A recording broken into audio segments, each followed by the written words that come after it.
ఐదుగురు పార్టీ ఫిరాయింపు ఎమ్మెల్యేల అనర్హత పిటిషన్లపై ఇవాళ తెలంగాణ స్పీకర్ గడ్డం ప్రసాద్ నిర్ణయం తీసుకోనున్నారు. అరకపూడి గాంధీ, తెల్లం వెంకట్రావు, బండ్ల కృష్ణమోహన్ రెడ్డి సహా ప్రకాష్ గౌడ్, గూడెం మహిపాల్ రెడ్డిల పిటిషన్లపై స్పీకర్ తన నిర్ణయాన్ని ప్రకటించనున్నారు. పార్టీ ఫిరాయింపు ఎమ్మెల్యేలకు సంబంధించి సుప్రీంకోర్టు ఇచ్చిన గడువు రేపటితో ముగిస్తోంది. ఈ నేపథ్యంలో ఐదుగురు ఎమ్మెల్యేల అనర్హత పిటిషన్లపై నిర్ణయాన్ని వెల్లడించనున్నారు స్పీకర్. మొత్తం 10 మంది పార్టీ ఫిరాయింపు ఎమ్మెల్యేలు ఉండగా వీరిలో 8 మంది ఎమ్మెల్యేలను స్పీకర్ గడ్డం ప్రసాద్ విచారించారు. మరో 2 ఎమ్మెల్యేలు కడియం శ్రీహరి, దానం నాగేందర్ స్పీకర్ నోటీసులకు స్పందించలేదు. దీంతో వీరిద్దరి విషయంలో స్పీకర్ ఎలాంటి నిర్ణయం తీసుకుంటారనేది ఉత్కంఠ రేపుతోంది.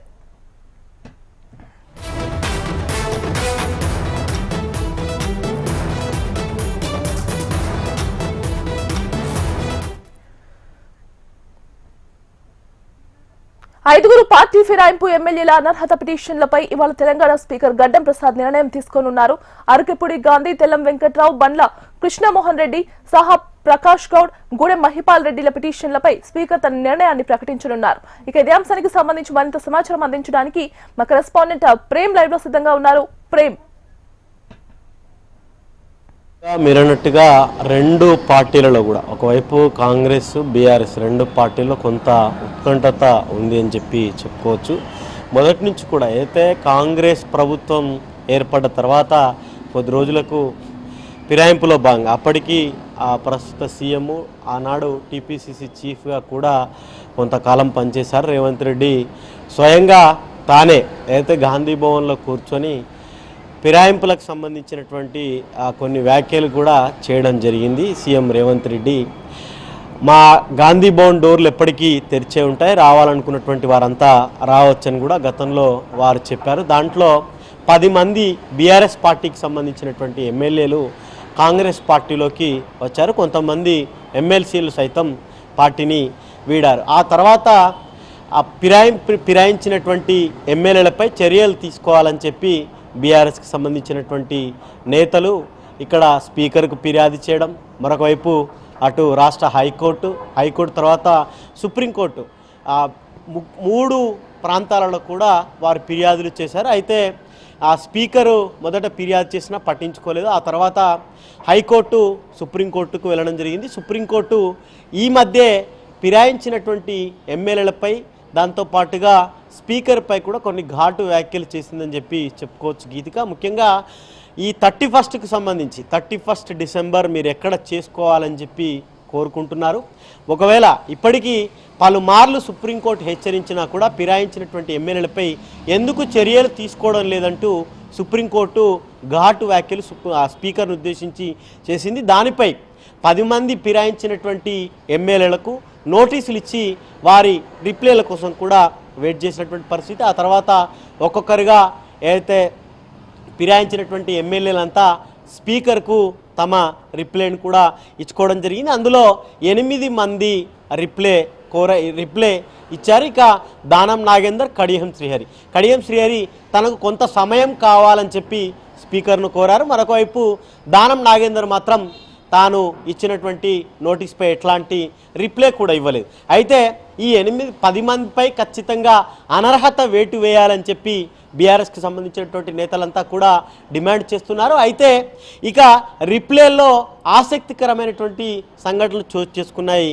గీతిక. ముఖ్యంగా ఫిరాయించినటువంటి ఎమ్మెల్యేలు ఎవరు కూడా మేము పార్టీ ఫిరాయించలేదు, మా నియోజకవర్గ అభివృద్ధిలో భాగంగానే సీఎం రేవంత్ రెడ్డిని కలిసాం, ఆ నియోజకవర్గాల్లో ఉన్నటువంటి సమస్యల పరిష్కారం కోసం కానీ లేకపోతే సమస్యల పరిష్కారము మరొక వైపు సీఎంగా రేవంత్ రెడ్డిని కలిసామని చెప్పి వారు రిప్లై ఇచ్చినారు తప్ప ఎవరు మేము పార్టీ మారినామని చెప్పి అయితే 8 మంది ఎమ్మెల్యేలు రిప్లై ఇవ్వలేదు. ఇక కడియం శ్రీహరి తన ఏదైతే తాను కొంత రిప్లై కోసం సమయం అడిగినటువంటి పరిస్థితి అయితే ఉంది స్పీకర్ని. ఇక దానం నాగేందర్ మాత్రం ఇక్కడ బీఆర్ఎస్ బీఫామ్ నుంచి పోటీ చేసి గెలిచి మళ్ళీ ఏదైతే పార్లమెంట్ ఎన్నికల్లో తాను అక్కడ ఎంపీగా కాంగ్రెస్ బీఫామ్పై పోటీ చేసినటువంటి పరిస్థితి అయితే ఉంది.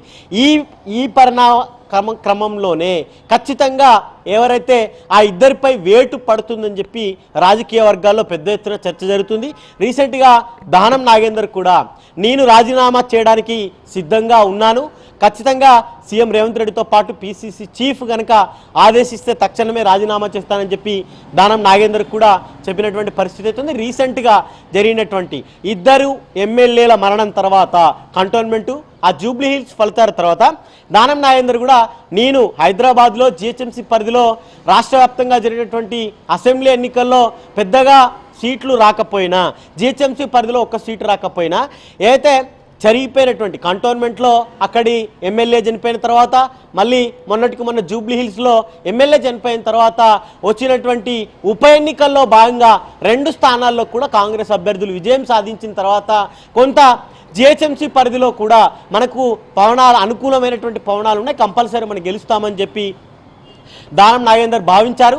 అందుకోసమే తాను రాజీనామా చేస్తానని చెప్పి ఒక కారణం ఉంటే, మరొక వైపు అనర్హత వేటు కనుక పడితే సుప్రీంకోర్టు ఇచ్చే తీర్పు ప్రకారం సుప్రీంకోర్టు ఒకవేళ 5 ఏళ్ళు పోటీ చేద్దా, 10 ఏళ్ళు పోటీ చేద్దా, భవిష్యత్తులో పోటీ చేయకూడదా, ఒకవేళ ఇచ్చేటువంటి తీర్పు ప్రకారం పోటీ చేసే అవకాశం ఉండదు. కాబట్టి తానంతట తానే నేనే రాజీనామా చేస్తా, యాక్సెప్ట్ చేయాలని చెప్పేసి కూడా కోరినట్టుగా అయితే పార్టీ పెద్దలను కోరినట్టుగా కొంత సమాచారం అయితే అందుతుంది.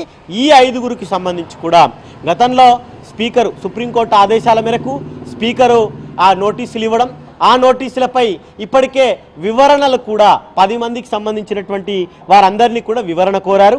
ఆ వివరణలో 2 ఎమ్మెల్యేలు మినహా మిగతా వారంతా కూడా వివరణ ఇచ్చారు. అందులో ఇక ఈరోజు సాయంత్రం 3:30కు పిటిషనర్లుగా ఉన్నటువంటి వివేకానంద గౌడ్, పల్లా రాజేశ్వర్ రెడ్డి, అయితే సంజయ్, చింతా ప్రభాకర్ వీరు ఇచ్చినటువంటి పిటిషన్ మేరకు ఈ 5గురు కూడా, ఒకటి తెల్లం వెంకట్రావు, బండ్ల కృష్ణమోహన్ రెడ్డి, ప్రకాష్ గౌడ్, గూడెం మహిపాల్ రెడ్డి, అరకెపూడి గాంధీ, ఈ 5గురికి సంబంధించినటువంటి ఏదైతే మరికొద్ది సేపట్లోనే 3:30కు స్పీకర్ తమ నిర్ణయాన్ని ప్రకటించబోతున్నారు.